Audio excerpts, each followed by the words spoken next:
All Rabha women council, এই সভাত উপস্থিত মোৰ কথিত ইএম উকিল মুছাহাৰী ডাঙৰীয়া, আমাৰ এজন জ্যেষ্ঠ ইএম ৰেৱা নাজিহাৰী ডাঙৰীয়া, এই সভাত উপস্থিত এপইণ্টেড স্পীকাৰ ডক্টৰ ৰমিঅ ৰুটিন লকভোগ ডাঙৰীয়া, ফৰ্মাৰ এডভাইজাৰ আৰচু, এই সভাত উপস্থিত আমাৰ গোসাইগাঁৱৰ বিধায়ক জিৰণ বসুমতাৰী ডাঙৰীয়া, কোকৰাঝাৰৰ বিধায়ক লৰেন্স ইছলাৰী ডাঙৰীয়া, আমন্ত্ৰিত অতিথি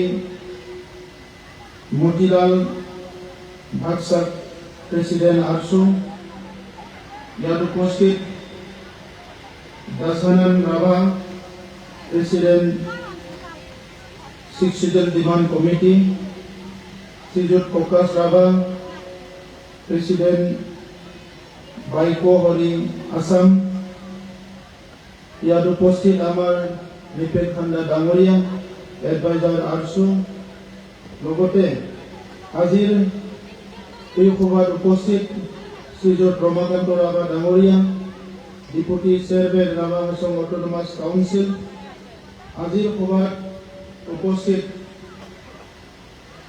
আৰচুৰ সাধাৰণ সম্পাদক আৰু বিষয়ববীয়াসকল, ৰাভা ওমেন কাউন্সিলৰ কেন্দ্ৰীয় জিলা আৰু বিভিন্ন আঞ্চলিকৰ বিষয়ববীয়াসকল আৰু আজিৰ এই সভাত উপস্থিত আমাৰ কচুগাঁও অঞ্চলৰ শ্ৰদ্ধা ৰাইজ, বাইদেউ ভনীসকল, দাদা ভাইসকল, মই সকলোলৈ আজি এই মুকলি সভাৰ পৰা আমাৰ ৰাভা জনগোষ্ঠীৰ সকলো সদস্যলৈ মই আমাৰ তৰফৰ পৰা শ্ৰদ্ধা আৰু মৰম জনাইছো।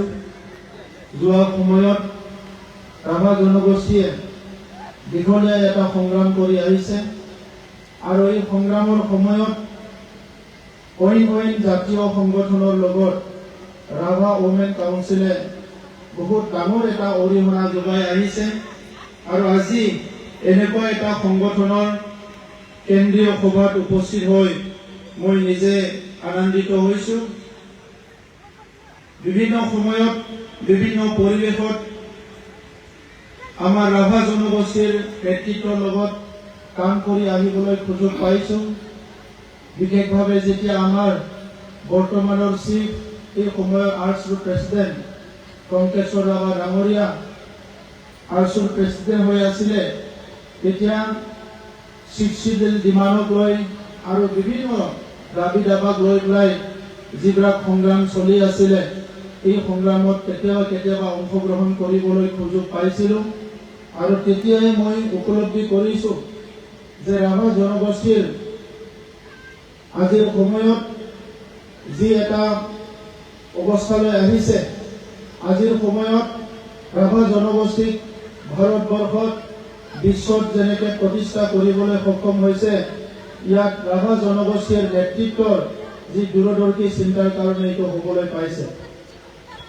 আৰচুৰ দৰে এটা সংগঠন, ৰাভা ওমেন কাউন্সিলৰ নিচিনা সংগঠন, ৰাভা সাহিত্য সভা আৰু বিভিন্ন সংগঠন একত্ৰিত হৈ যোৱা দশকৰ পৰা দশক ধৰি কাম কৰাৰ কাৰণে আজি ৰাভাসকলে নিজৰ পৰিচয় অস্তিত্ব ৰক্ষা কৰাৰ লগতে নিজৰ ভাষা সাংস্কৃতিকৰ ৰক্ষণাবেক্ষণ দিয়ালৈ সক্ষম হৈছে। আমি সকলোৱে বিচাৰোঁ যে ৰাভাসকলৰ উত্তৰণৰ কথা এই বিষয়ক লৈ পেলাই বহুত সময়ত ট্ৰাইবেল সংঘৰ মজিয়াত ট্ৰাইবেল ফৰামবিলাকত আমাৰ বিভিন্ন জনজাতীয় নেতৃত্ববিলাকে যেতিয়া একত্ৰিত হয় বিভিন্ন সময়ত আলোচনা হয়। অসমত এতিয়াও ছিক্স চিডিউল ডিমাণ্ড চলি আছে, যি তিনিটা ছিক্স চিডিউল ডিমাণ্ড চলি আছে, ইয়াৰ ভিতৰত সবচে প্ৰয়োজন অতি শীঘ্ৰে হ'বলগীয়া ছিক্স চিডিউলটো হৈছে ৰাভা হাছং। ৰাভা হাছংটো বিভিন্ন কাৰণত ছিক্স চিডিউল হ'ব লাগে বুলি আমি কৈ আহিছোঁ আৰু আজিৰ সময়ত ডেলিমিটেশ্যনৰ পিছত তাত আমাৰ যি এছেম্বলি চিটটো ৰিজাৰ্ভেশ্যন হ'ল, তাত বিশেষকৈ ৰাভা জনগোষ্ঠী আৰু ইয়াৰ লগতে বড়ো আৰু বিভিন্ন ট্ৰাইবেল জনগোষ্ঠী যিসকল আছে সকলোৰে বহুতখিনি লাভ হ'ব বুলি মই আজিৰ সময়ত মই আশা কৰোঁ।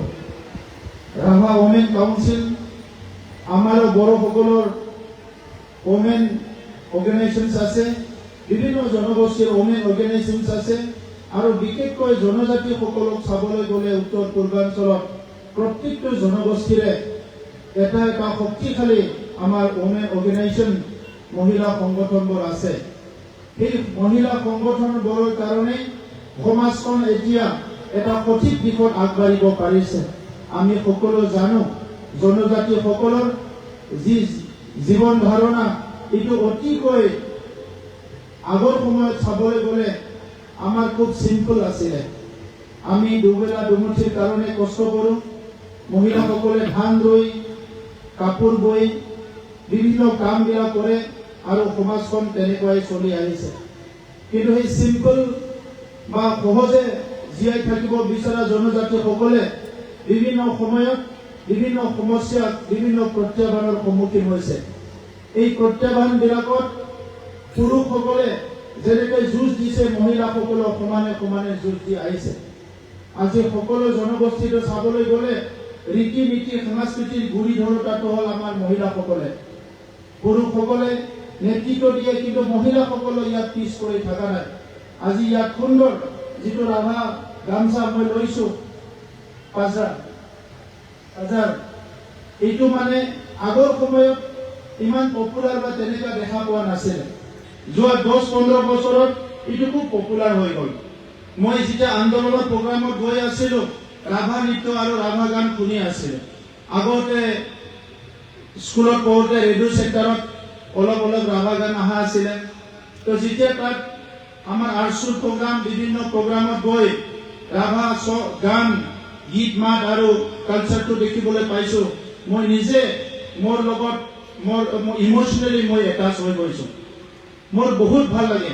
বিভিন্ন সময়ত মই আৰণাই যিমান লওঁ সমানে সমানে এই গামচাটো লওঁ, আপোনালোকে চালে গম পাব। আৰু এবাৰ দিলে মই এইটো লৈয়ে থাকোঁ। মানে ভালকে বনাইছে, এইটো বেছি দীঘলো নহয় বেছি চুটিও নহয় আৰু আগৰটো বহুত ভাল লাগে ইয়াত যিটো ডিজাইন কৰিছে। তো আজিৰ সময়ত আমাৰ বড়োসকলৰো বিভিন্ন সাংস্কৃতিক দিশবিলাক ৰীতি নীতিবিলাক ট্ৰেডিশ্যনেল বিভিন্ন বিষয়বিলাক বহুত পিছ পৰি আছিলে। লাহে লাহেকে সংগ্ৰামৰ মাজত উঠি আহিছে, আপোনালোকে দেখিবলৈ পাইছে। আৰু আমাৰ চৰকাৰ অহাৰ পিছত আমি এতিয়া প্ৰায় 13টা আমাৰ বিভিন্ন আইটেমছবিলাক আমি CI টেগিং কৰিলোঁ। আমাৰ ৰেওৰেৱা নাজিহাৰী ইণ্ডাষ্ট্ৰী EM হয়, তেখেতৰ নেতৃত্বতে আমাৰ CI টেগিং হৈ গ'ল।